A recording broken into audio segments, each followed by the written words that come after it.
नमस्कार दोस्तों, मैं हूं सौरभ शर्मा। आप देख रहे हैं न्यूज़ नेशन। न्यूज़ नेशन पे आज मेरे साथ एक स्पेशल गेस्ट मौजूद है।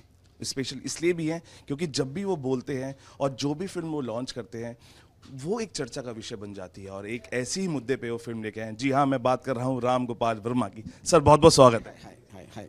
आप लोग थैंक यू फैम। सर मैं सबसे पहले ये जानना चाहूँगा कि जिस तरीके से आपने सिनेमा वर्ल्ड को बदला था जब दाऊद की बहुत सारी फिल्में आ रही थी और उसके बाद एक ऐसा मुद्दा आप लेके आए हैं जो चर्चा का विषय आज भी है, तो आपको लगता है कि लोगों को बदलने के लिए, सोच को बदलने की शुरुआत है?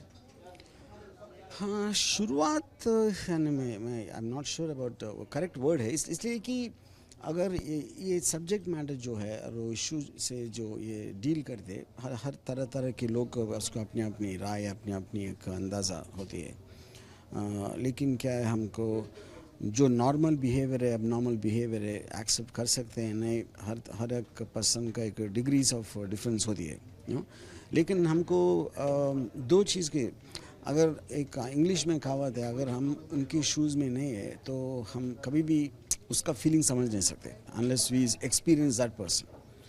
So the whole point of society is to be tolerant towards everybody's feeling. जैसे LGBT community, अगर एक हेट्रोसेक्सुअल कितना फील होता है, वो अलग लोग है, वो लोग भी उतना ही फील होते हैं, इसलिए कि वो इसको नहीं समझेंगे और ये उनको नहीं समझेंगे। लेकिन आई थिंक ह्यूमैनिटेरियन एस्पेक्ट में हमको जजमेंट नहीं होना चाहिए। इसी के लिए तो सेक्शन 377 को रिपील कर दिया गया उतने सालों के बाद। So I think it is at least a change, it will draw attention to the cause that what is wrong with it. Sir जिस तरीके से ट्रेलर से उसमें इतना प्यार है और इसका नाम है खतरा डेंजर, क्या इसके अंदर भी कुछ आपने ऐसा मसाला डाल दिया है क्राइम का कि वो? हाँ, मेरा मेन पॉइंट ये था कि मैं एक सीरियस फिल्म वो इशू को लेके बनाने का मेरा कोई अंदर what you call, I didn't have intention, इरादा नहीं था। इसलिए कि जैसे इतने सारे रेगुलर कमर्शियल फिल्म बनते, एक बॉय और गर्ल के बैकड्रॉप में कुछ भी स्टोरी हो सकता है, हॉरर हो सकता है, थ्रिलर हो सकता है, क्राइम ड्रामा हो सकता है। लेकिन अगर मैं वो लेस्बियन इशू के ऊपर से ध्यान हटा के मैंने एक रेगुलर क्राइम ड्रामा बनाया, इसमें just there lesbians happen to be just वो I thought it was the most correct way to generalise the thing. या आपसे ये जानना चाहूँगा कि बहुत सारी ऐसी मूवीज़ हमने अभी फ़िलहाल देखी है, बधाई हो, देखो, चंडीगढ़ करे आज की, जिसमें एलजीबीटी को बहुत ही अच्छी तरीके से दिखाया गया, बहुत ही शालीनता से दिखाया गया। आपको लगता है ये उसके बाद जो आपकी ये डेंजर खतरा है, ये एक और स्टेप फॉरवर्ड उस चीज़ को ले जा रही है? हाँ, आपने सही बोला है कि जब ये प्रोजेक्ट मेरे पास भी आया तो मैंने भी बहुत सारे रिसर्च किया कि आयुष्मान ने भी किया है, राधिका मैम ने भी किया है। सो मुझे ऐसा लगता है कि ये लोग ऑल फेमस है, तो वो लोग अगर कर सकते तो हम लोग क्यों नहीं कर सकते। तो हमें लगता है कि वो लोग अगर ऐसी स्टोरी करने का हिम्मत रखता है तो हमें भी थोड़ा सा चेंज चाहिए, मतलब लोगों का माइंड या थोड़ा सा अलग अलग स्टोरी पे हम लोग को भी काम करना चाहिए। तो कहीं ना कहीं ये जो आपने बोला, सही बोला कि मुझे भी थोड़ा काम आया है। आपसे ये जानना चाहूँगा कि ये जो फिल्म है और इसके अंदर जो दो लड़कियों का प्यार दिखाया गया, ये कितना डेंजरस है आपके लिए?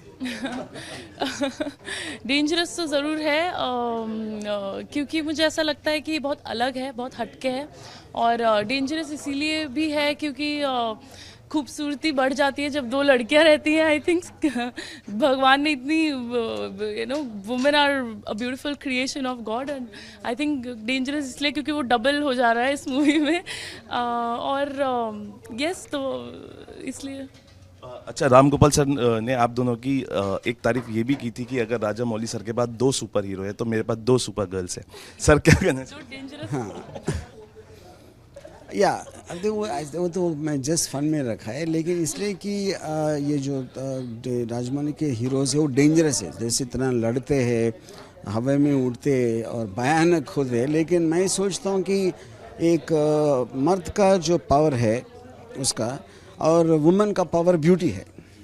सो तो तेरे पास जैसे दीवार का डायलॉग है, मेरे पास माँ है, अरे तेरे पास हीरो से तो मेरे पास हीरोइंस है और दोनों भी डेंजरस है। सर जो भी कहा बहुत खूब कहा।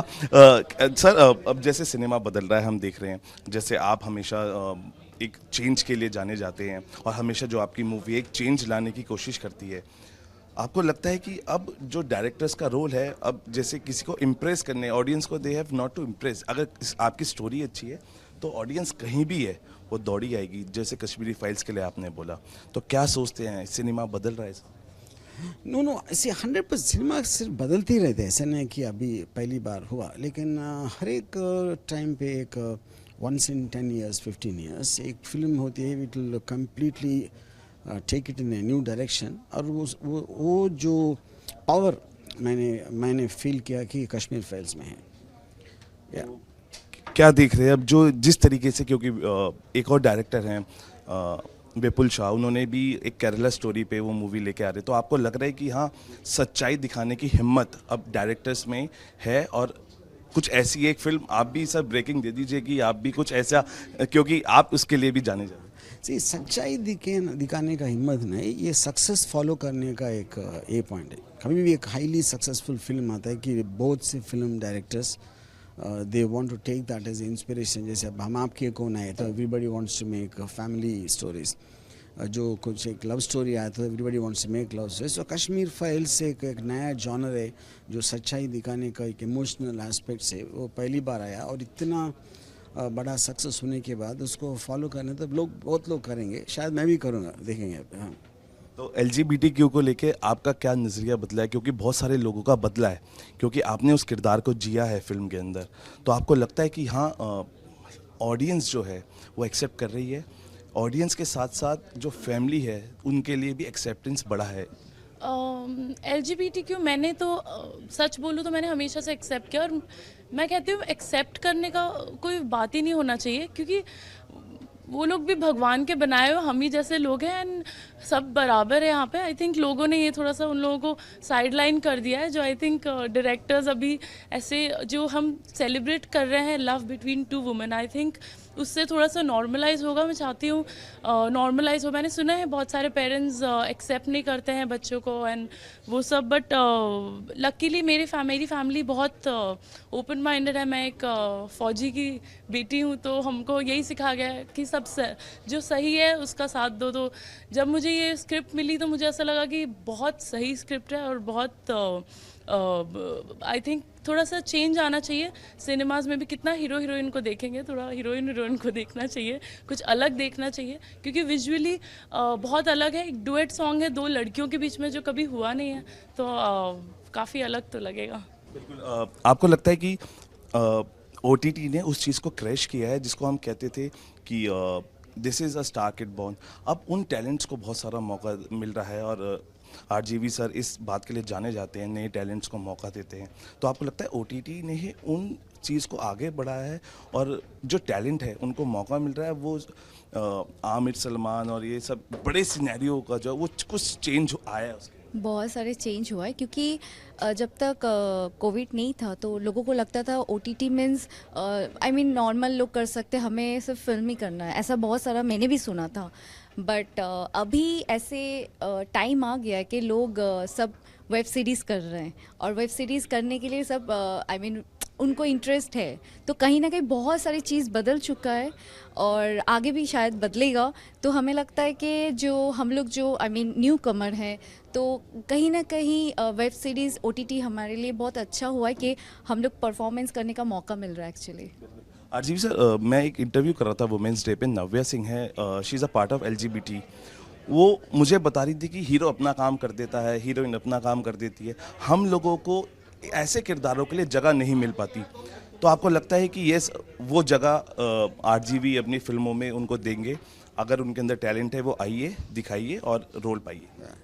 सो मेरा पॉइंट है इसमें आपको फिल्म इंडस्ट्री का बहुत सालों से ये था कि अगर कभी भी आप एक सेम सेक्स रिलेशन जैसे गे दिखाए, या तो कॉमेडी बना देते या तो एक साइकोपैथ किलर बना देते जैसे सड़क जैसा, you know. So I think first time I feel in dangerous we are treating them as normal people. उनकी जो कैरेक्टर, उनकी इंटेंसिटी है, उनकी जो एक इमोशनल डेप्थ है, all that is taken like how it is. उसको कैरिकेचर बनाने से हमको सालों से वो भी एक प्रोग्रामिंग हो गया ऑडियंस को, उन लोगों को कैसे दिखाना।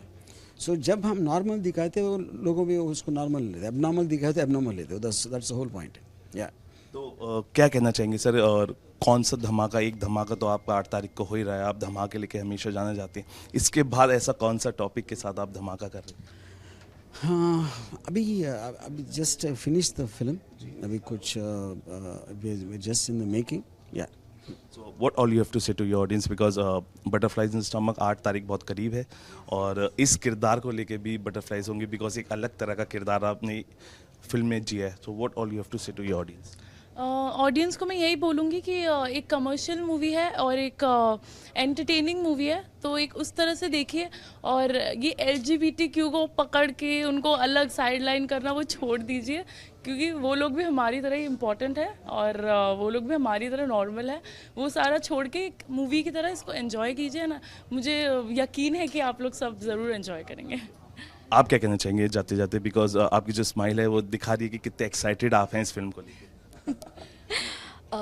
मैं ये कहना चाहूँगी कि फिल्म और मतलब हर फिल्म देखना चाहिए, उसके बाद आप जज करो कि ये अच्छा है या नहीं है. हमें लगता है कि थोड़ा सा अलग अलग स्टोरी पे हमें काम करना चाहिए और फिल्म आना भी चाहिए. तो अगर आप देखना चाहोगे, सपोर्ट करोगे, तभी हम लोग कुछ नए ट्राई कर सकते हैं. तो मैं आप लोग से रिक्वेस्ट करूँगी कि आप लोग फिल्म देखो, उसके बाद आपको अच्छा लगे नहीं लगे वो बात का बात है, लेकिन ऑल फिल्म मैं ऐसे नहीं बोलूँगी कतरा जो हर फिल्म आता है आप देखो, पसंद करो. और 8 अप्रैल को रिलीज़ हो रहा है.